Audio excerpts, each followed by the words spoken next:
dibandingkan dengan siksaan batin yang saya rasakan. Selama masih secara rutin diperiksa di Polda dan RSCM, walau berat saya tetap berusaha untuk mengikuti proses dan berharap untuk cepat selesai dan bisa pulang. Bagaimanapun stresnya saya tetap menghormati kepolisian untuk melakukan pemeriksaan sesuai prosedur. Semua tuduhan yang berdatangan dari orang-orang yang tidak dikenal dan orang-orang yang dulu pernah saya sayangi membuat saya merasa kalau tidak ada lagi yang tersisa di diri saya. Apalagi waktu melihat bagaimana menderitanya keluarga saya. Namun seringkali pada saat saya merenungkan kondisi saya yang rumit, saya yakin semua akan baik-baik saja karena saya tidak melakukan hal yang dituduhkan terhadap saya. Dan itu pun benar, jalan yang telah dibukakan untuk saya selama ini tidak terhitung jumlahnya. Setiap kali saya menyadari hal ini, saya merasa memiliki harapan. Setelah 4 bulan dikurung sendirian di sel itu, saya dipindahkan ke Pondok Bambu. Pertama-tama saya sangat takut karena begitu banyak orang di sana, membuat saya khawatir akan peringatan polisi pada saat awal saya ditahan. Setelah keluar dari isolasi di Polda, saya perlahan-lahan bisa menyiapkan diri untuk menghadapi proses persidangan yang menyeramkan ini. Menyeramkan karena tujuan dari persidangan ini adalah untuk mengadili saya sebagai pembunuh, padahal saya tidak melakukan itu. Bahkan selama proses persidangan berlangsung, seluruh kehidupan pribadi saya yang tidak ada kaitannya dengan kasus ini dibahas dan menjadi konsumsi publik tanpa mengetahui situasi yang sebenarnya dan tanpa memahami bagaimana perasaan saya terhadap semua ini. Perjalanan dalam persidangan ini penuh dengan kepahitan. Walaupun banyak orang yang dengan sengaja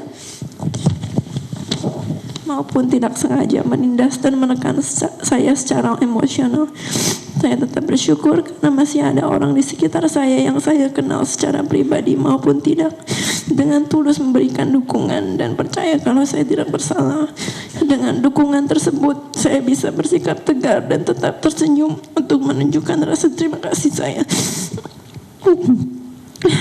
Kalau Yang Mulia dapat berhenti sejenak dan membayangkan berada di posisi saya, Yang Mulia akan bisa mengerti kenapa saya bertanya-tanya apa yang sedang terjadi, mengapa semua ini sangat membingungkan, bagaimana bisa orang berbuat jahat seperti ini terhadap saya.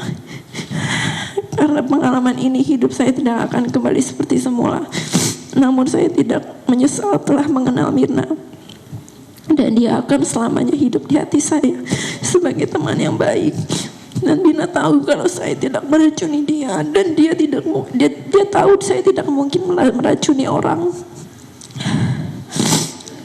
Saya memohon Yang Mulia bisa dengan bijak menilai karakter saya, bukan berdasarkan kebohongan dari orang-orang yang berseteru dengan saya.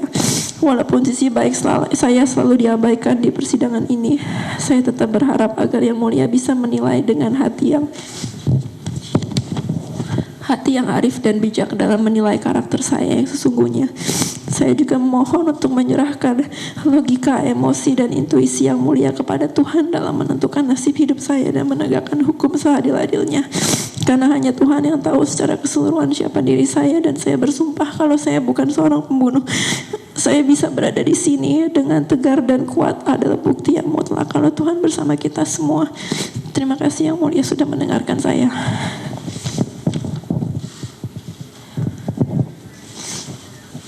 Cukup? Iya. Silakan duduk kembali. Apakah akan diserahkan kepada majelis kopinya?